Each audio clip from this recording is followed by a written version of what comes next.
আসসালামু আলাইকুম। আজকে আমাদের জাতীয় নাগরিক পার্টির ঢাকা মহানগর দক্ষিণের যে নবগঠিত কমিটি, নবনির্বাচিত কমিটি, সেই কমিটির সংগঠন অনুষ্ঠানে উপস্থিত হওয়ার জন্য সকল নেতাকর্মী এবং সাংবাদিক বন্ধুদেরকে ধন্যবাদ জানাচ্ছি।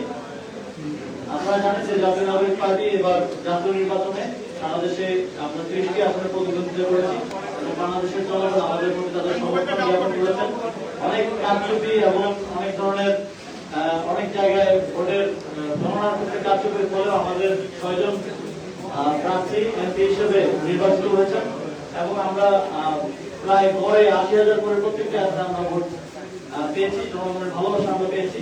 সেই জায়গা থেকে জাতীয় নাগরিক পার্টি দেশের প্রতি জাতির প্রতি তাদের যে দায়িত্ব এবং কর্তব্য এবং কমিটমেন্ট তা বাস্তবায়নের জন্য একই সাথে সংসদে এবং রাজপথে তাদের জন্য ভূমিকা রেখে যাচ্ছে এবং সামনের দিনেও আমরা সেটা অব্যাহত রাখবো। একই সাথে আমরা এবারে জাতীয় নির্বাচনে আমরা আমাদের পার্টির দিক থেকে অনেকগুলো শর্টকামিংসের বিষয় আমরা আইডেন্টিফাই করেছি এবং সেই জায়গাগুলোকে ওভারকাম করার জন্য পার্টিকে আরো সাংগঠনিকভাবে শক্তিশালী করার জন্য আমরা কাজ করে যাচ্ছি। এবং আমরা সবসময় দেখি যে যখন কোন দল বিরোধী দলে চলে যায় তখন তাদের থেকে মানুষজন ছুটে যায়, মানুষজন অন্য দলের দিকে চলে যায়। কিন্তু আমরা প্রথমবার বাংলাদেশে দেখছি যে অফিসিয়ালি বিরোধী দল হওয়ার পরে সারা দেশ থেকে বিভিন্ন সিভিল সোসাইটির প্রতিনিধি বলেন, তারপরে রাজনৈতিক ব্যক্তিবৃন্দ বলেন এবং অনেকেই জাতীয় নাগরিক পার্টিতে এসে নতুন করে যুক্ত হচ্ছে। এটা আমাদের জন্য অনুপ্রেরণা এবং আমরা মনে করছি বাংলাদেশের মানুষের প্রতি আমাদের যে কমিটমেন্ট, যেটা জুলাই গণঅভ্যুত্থানের মধ্য দিয়ে আমরা রেখেছিলাম, তা আমরা যথাযথভাবে পালন করতে পারছি বলেই সারা দেশ থেকে আবার নতুন করে জোয়ার শুরু হয়েছে এবং জেলা উপজেলা পর্যায়ে বিভিন্ন পর্যায়ে যারা প্রথিতযশা রাজনীতিবিদ আছেন, যারা সিভিল সোসাইটির গুরুত্বপূর্ণ পার্সোনাল আছেন, যারা ওয়েলফেয়ার করে থাকেন সামাজিকভাবে, সবাই জাতীয় নাগরিক পার্টির সাথে যোগাযোগ করছেন এবং আমরাও আহ্বান জানাতে চাই, আমরাও আমাদের জনগণের সেবা করার জন্য জাতীয় নাগরিক পার্টির দরজা সকলের জন্য খোলা থাকবে। শুধুমাত্র গণহত্যাকারী এবং ফ্যাসিবাদের সহযোগী ছাড়া এবং সন্ত্রাস এবং চাঁদাবাদ ছাড়া বাকি সবার জন্য এই পার্টির দরজা খোলা থাকবে এবং আমরা আপনাদেরকে আমাদের বাংলাদেশ নির্মাণের জন্য আহ্বান জানাতে চাই। আমরা নির্বাচনের পরে দেখছি, নির্বাচনের আগে আমরা শুনতাম যে নির্বাচন হলেই সব সমস্যা নাকি সমাধান হয়ে যাবে, কিন্তু নির্বাচনের পরে আমরা দেখছি যে এই সরকার ভয়ানকভাবে ফেল করছে। শুধুমাত্র জনগণের জন আকাঙ্ক্ষা এবং গণভোটের রায় বাস্তবায়নের ক্ষেত্রে নয়, সেক্ষেত্রে তো তারা ফেল করেছে। এই রাষ্ট্র পরিচালনার ক্ষেত্র, প্রশাসনিক ক্ষেত্র তারা তাদের যে ব্যর্থতা, সেই ব্যর্থতার পরিচয় দিচ্ছে। আমরা বাংলাদেশে এই ধরনের এখন যেই বৈশ্বিক সংকট চলছে, এই ধরনের সংকট বাংলাদেশ অনেক সংকট অতিক্রম করে এসেছে। অন্তর্বর্তীকালীন সরকারের সময় নানা ধরনের সংকট, নানা ধরনের পরশক্তির হুমকি সরকার পার করে এসেছে। এটা এত বাজে পার্থক্য করতে আমরা দেখি নাই।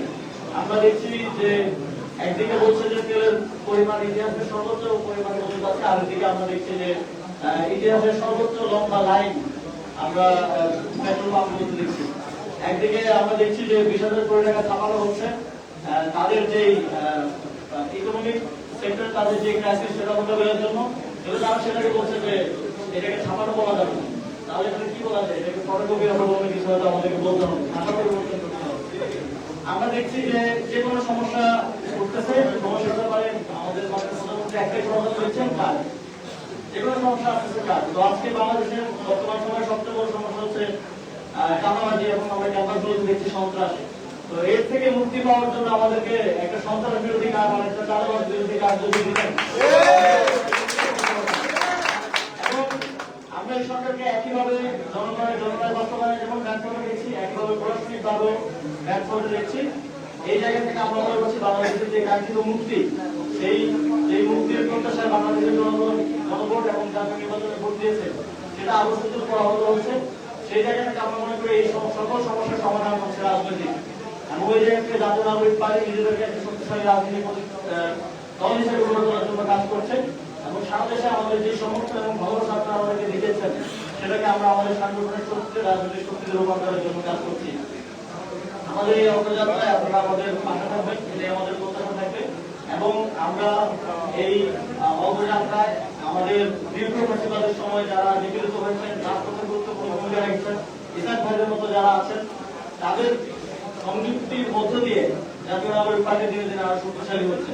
এবার জাতীয় নির্বাচনে পর আমরা যখন মানুষের কাছে গিয়েছি তখন সবার একটা অভিযোগ আমরা শুনেছি যে আমরা আপনাদেরকে ভোট দিই কিন্তু আপনারা তো ভোট রাখতে পারেন না। যখন জাতীয় নাগরিক পার্টি থেকে আমাকে বলা হলো এবার সিটি কর্পোরেশন নির্বাচন অংশগ্রহণ করার জন্য, তখন আমরা একটা সিদ্ধান্ত নিলাম যে এবার জনগণের ভোট রক্ষা করা রাজনৈতিক ব্যক্তিত্ব হিসেবে, রাজনৈতিক দল হিসেবে আমাদের দায়িত্ব।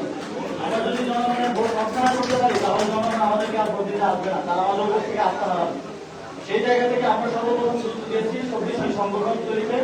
এবার আমরা এতটুকু নিশ্চয়তা আপনাদেরকে দিতে চাই, যারা আমাদেরকে ভোট দিতে আসবেন, যারা আমাদেরকে সমর্থন দেবেন, যারা নতুন বাংলাদেশ নির্মাণের জন্য আমাদের পাশে দাঁড়াবেন, তাদের একটা ভোটও আমরা নষ্ট হতে দিব না।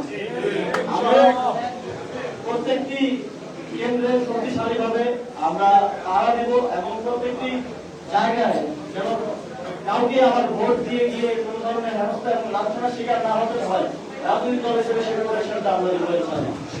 এবং আগামী বাংলাদেশ নির্বাচনে একই সাথে আমরা পলিসির জায়গা থেকে সুন্দর পলিসি নিয়ে আসবো, একদম একটা শক্তিশালী সুন্দর রাজনৈতিক সংগঠন গড়ে তোলার মধ্য দিয়ে আগামী বাংলাদেশের জনগণের প্রকৃত প্রোটেক্টর এবং জনগণের উন্নয়নের জন্য এবং দেশের সুন্দর বাংলাদেশ নির্মাণের জন্য আমরা কাজ করে যাব। সেই লড়াইয়ে আপনারা আমাদের পাশে বিগত সময় যেভাবে ছিলেন, 24শে জুলাই গণঅভ্যুত্থান থেকে নির্বাচন পর্যন্ত যেভাবে ছিলেন, সামনের দিনগুলোতে সেভাবে আমাদের পাশে থাকবেন এই প্রত্যাশা ব্যক্ত করছি। এবং জাতীয় নাগরিক পার্টি ঢাকা মহানগর দক্ষিণের নতুন নেতৃবৃন্দ জনাব ইসমাইল সরকার এবং জনাব ইঞ্জিনিয়ার এফএম শাহরিয়ার, তাদের আগামী কার্যক্রমে তাদের সাফল্য কামনা করছি এবং তাদের প্রতি জাতীয় নাগরিক পার্টি কেন্দ্রীয় কমিটির পক্ষ থেকে সর্বোচ্চ সহযোগিতা এবং সমর্থন অব্যাহত রাখার প্রতিজ্ঞার মধ্য দিয়ে আজকের আমার বক্তব্য শেষ করছি। সবাইকে অনেক অনেক ধন্যবাদ। আসসালামু আলাইকুম। এখন আমরা আমাদের